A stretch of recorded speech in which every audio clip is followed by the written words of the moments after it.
Bienvenidos, muy buena noche. Hoy es viernes, 14 de marzo. Aquí comienza una nueva edición de 8:30. Julieta, bienvenida, buenas noches. Yamil, muy buenas noches para usted y muy buenas noches para todos los que nos acompañan a esta hora. Pregunte.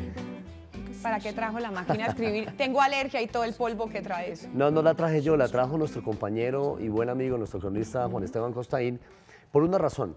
Él, que es inquieto de los libros, y yo, que soy inquieto como de algunas reliquias algunas veces, tenemos una historia para contarle. Tiene que ver con libros, tiene que ver con textos antiguos, tiene que ver con reminiscencias, con literatura. ¿Le parece si iniciamos? Me parece. Juan Esteban, bienvenido, muy buena noche.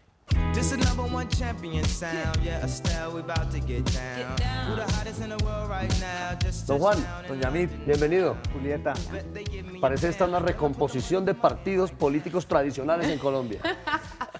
¿Cómo estará de mal la política colombiana? ¿Qué hubo, Juan? ¿Cómo vamos? La máquina bonita y el libro que tienen en la mano, ¿de cuántos años? Pues traje la primera edición de Los Tres Mosqueteros, la novela maravillosa de Alejandro Dumas. Entonces... ¿De qué año data la primera edición? Esta es de Los Tres Mosqueteros? 1847.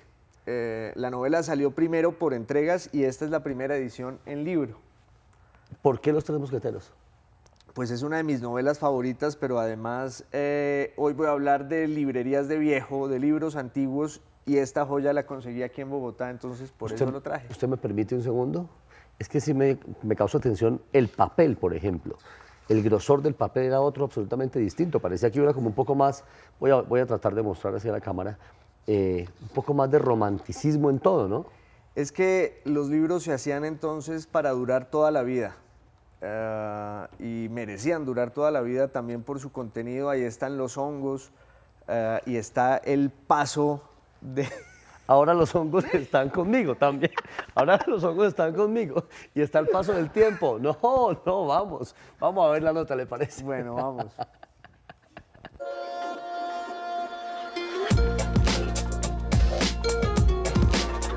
Hay quienes dicen, y tienen razón, que el libro es el mejor amigo del hombre. Desde cuando era un pedazo de barro cocido, o un rollo de papiro, o un esclavo con buena memoria, o una tabla de plomo bañada en cera que se llamaba, oh sorpresa, la tableta, o el códice romano que es muy parecido a los libros que conocemos hoy, vertical, con páginas que se podían oler y pasar mientras los dedos iban devorando las palabras, como si fueran de miel. Y siempre, desde sus remotos orígenes, se ha dicho lo mismo, que el libro va a desaparecer. Con cada nueva invención que lo transforma, desde el pergamino hasta la imprenta, pasando por las tabletas de hoy, se le imponen también los santos óleos. Pero esta vez parece que el rumor va en serio. Las cifras del mercado editorial en el mundo entero son aterradoras. Mientras los lectores ven con impotencia cómo se van cerrando a su alrededor librerías y editoriales, bibliotecas y revistas. Muchos tratan de negar lo evidente, de calmarnos, pero esta vez parece que el libro sí está en vías de extinción. Creo que estamos en un momento de transición y en un momento de incertidumbre. Hay algunos malos presagios de que se pueda acabar este negocio o esta actividad de librero. De otro lado, yo también siento en lo más profundo de mis convicciones que si eso sucediera sería nefasto para la historia de la cultura. Existen, sin embargo, refugios para los libros y sus lectores, verdaderos reductos de la esperanza y de la fe. Son las librerías de viejo, cuya tradición es tan antigua, o más, como muchos de los tesoros que albergan.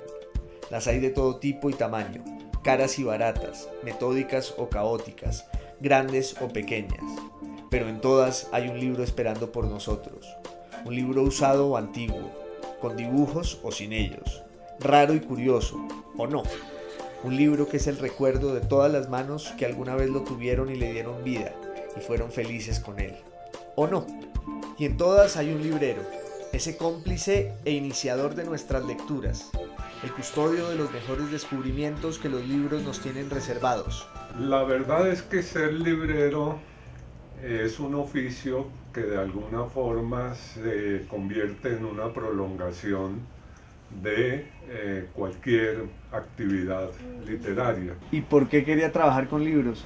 ¿Qué le llamaba la Me gustó atención? mucho, desde un principio. Yo pasaba, era cerca del almacén donde yo trabajaba, era cerca de la librería, que me gustaba mirar los libros, me llamó la atención.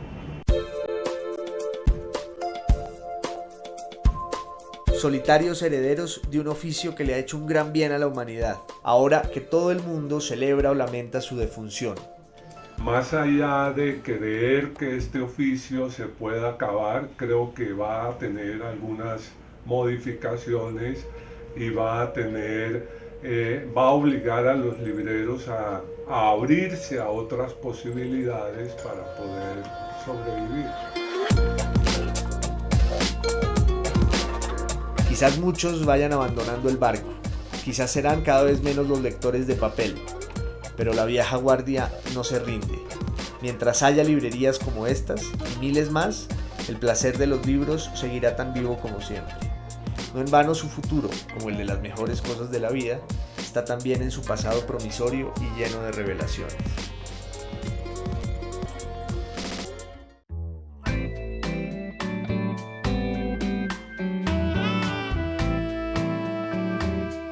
Por ahí por los años 30, mitad de los años 30, inicio de los años 30, en Europa Occidental se ponía muy de moda un sistema de transporte. Le voy a invitar a que lo veamos. La imagen, esta imagen, que además es una imagen muy cruda, lo que nos está mostrando es la caída del popular Zeppelin. ¿Recuerdan ustedes estos aparatos inflables enormes? Pues que hicieron vuelos bastante largos en esa época en Alemania. Este era conocido como el LZ-129 Hindenburg. Ahí vemos como la fotografía, gracias a la tecnología, pues nos pudo pasar de blanco y negro a color. Y los puntos negros, punticos pequeños negros que usted ve abajo, son las personas. Esto lo digo para que dimensionemos el tamaño del Zeppelin. Este Zeppelin, un 6 de mayo de 1937, infortunadamente se incendió, ocasionó la muerte de más de 35 personas. Iban más pasajeros en él, pero perdieron la vida 35. Iban 97 personas, de hecho, Yamit, pero lo que causó o lo que le salvó la vida a estas personas fue que las reservas de agua del Zeppelin les cayeron encima en el momento del incendio y evitaron que se quemaran, y por eso se salvaron las personas que también iban ahí dentro de la tripulación y dentro de los pasajeros. Y con ese accidente se acabaron los Zeppelines, se acabó ese medio de transporte, fue eliminado y nunca más el hombre volvió a concebir transportarse de un lado a otro por medio de él. Ya volvemos en 8:30, tiempo para comerciales.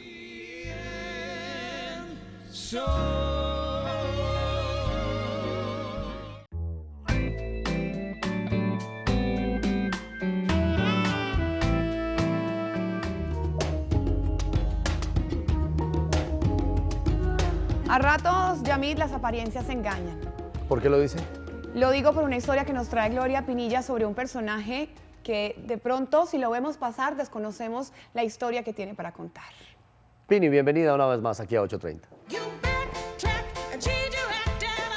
Hola, Hola, Pini. ¿qué hay? ¿Cómo anda? Muy bien, muy bien. ¿Ustedes qué tal? Me gusta el peinado. Sí, los dreads que salen de vez en cuando. Bueno, pues la historia de hoy, como decía Julieta, es un personaje que, si bien las apariencias engañan, lo importante es lo que va por dentro de estos personajes, esos delirios entre poesía y lucidez. Nuestro personaje se llama José Iglesias. A finales de los 90 y durante la administración de Enrique Peñalosa, se decidió recuperar la denominada Zona del Cartucho, ubicada en el antiguo barrio Santa Inés, en Bogotá. En medio de los disturbios generados por la demolición y la no reubicación de sus habitantes, se encontraba José Antonio Iglesias consumiéndose en su propio infierno. José en ese momento es un habitante de calle, es un nómada urbano, es un adicto al bazuco. Ha vivido los últimos 11 años de su vida en el Cartucho. La primera vez que entré al Cartucho, entré con César, un loco que se llamaba El Ratón, ingeniero también.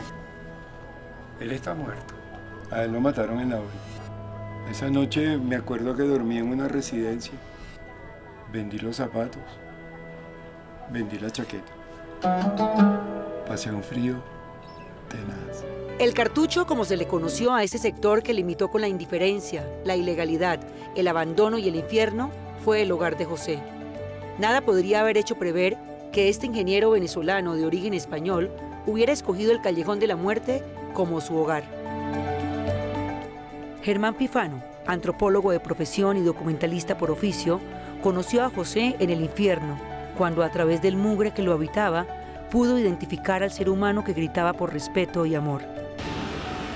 Que alguien rompa el frío y que alguien me devuelva la necesidad de afecto y de amor, sin manipulación. Fíjate, yo encontré un ser humano lleno de mugre, cubierto con unas cobijas, barbado, desgreñado, que vivía de la basura, comía de la basura. Y empecé a descubrir que debajo de ese manto de mugre existía un ser humano que había nacido en Galicia. A los 5 años llegó a Venezuela, donde creció en medio de una familia que poco a poco fue ganando posición social. Se casó con una francesa. Trabajó como ingeniero en General Motors. Y entonces, a la vida de José se le atravesó el dolor del amor mezclado con el consumo y la calle. Durante 10 años, Germán lo acompañó registrando con su cámara un delirio lleno de poesía y lucidez. Que nosotros aquí nos matamos y ellos se dedican a hablar de nosotros.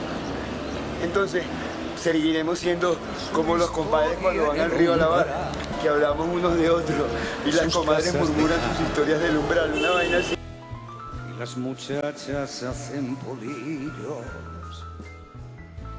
buscando ocultas.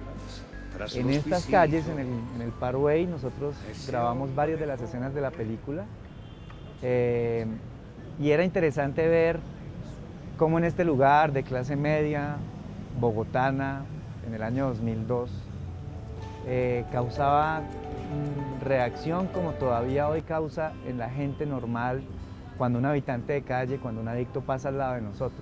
Infierno o Paraíso terminó siendo el documental que recoge la experiencia de este ser humano, suicidado por la sociedad y en pelea constante por defender su dignidad, y que tendrá su estreno en el próximo Festival Internacional de Cine de Cartagena. Solo los mataron y en la acera están. Se mueren al sol, ¿cuántos muertos más? Muchacho, pásame los fósforos que mi cartucho va a arder. Muchacho, pásame esos fósforos que mi cartucho va a arder. José empieza su tratamiento de rehabilitación en el año 2000. La película lo sigue en todo ese recorrido por instituciones terapéuticas, por instituciones de enfermedad mental. El tiempo pasó y al mismo tiempo en que el cartucho se destruía para transformarse, José iniciaba su propia resurrección. Volvimos 6 años después de que José dejara el cartucho. Me pide poder visitar el lugar para conocerlo, para volver a acercarse a él. Y lo que encuentra es que ya no hay cartucho. Yo me acuerdo que yo una vez dije que iba a bailar sobre los muertos, pero esto para mí es un campo santo. Aquí hay muchos huesos enterrados, ¿verdad? Aquí hay mucha gente, aquí hay mucha basura tapada. Mira la vida. Ahí está José Manuel. Cuando yo estaba en recuperación, dije que me gustaría que mi hijo corriera libre y caminara libre por Bogotá y por las calles de Colombia y por cualquier lado, por todos estos caminos.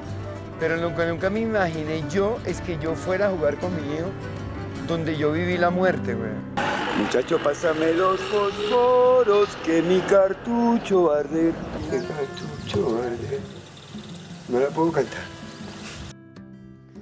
Increíble, Gloria. Fueron casi 10, 11 años de seguimiento a la vida de este hombre en la calle. Efectivamente, fueron 10 años donde Germán Pifano, antropólogo y documentalista, le hace un seguimiento a este personaje, a José, que pues duró una década, más de una década casi, en el infierno mismo, en el callejón de la muerte que llaman.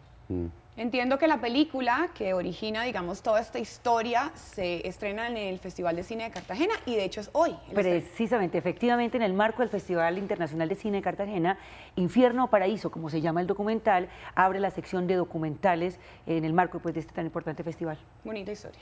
Bonita historia y muchos aplausos para su protagonista y para sus productores. Así es. Suerte además a todas las personas que participan activamente en el Festival Internacional de Cine de Cartagena de Indias. Tiempo de recomendación musical, acompáñeme con esta, Tini. Recomendación muy especial, ojo a esta niña. Oh ma douce souffrance, pourquoi s'acharner, tu recommences? La dueña de esta voz tan dulce es una niña de apenas 23 años. Se conoce en Europa como Indila y durante muchos años se dedicó a hacer colaboraciones con artistas de diferentes géneros, supongo yo, buscando su identidad. Entonces colaboró con músicos de R&B, estuvo colaborando con músicos de jazz, colaborando con músicos de rock and roll. En febrero de este año ha publicado Mini World, que es su primer trabajo. Está debutando en este momento y ya es número 1 en los listados franceses y en varios países de Europa con esa canción llamada Dernier Dance. Una niña preciosa, muy joven y con esta voz que estamos escuchando. Con ella nos vamos a despedir. Muchas gracias. Con mucho gusto. Al punto de las 9 en las noticias, en el noticiero CMI.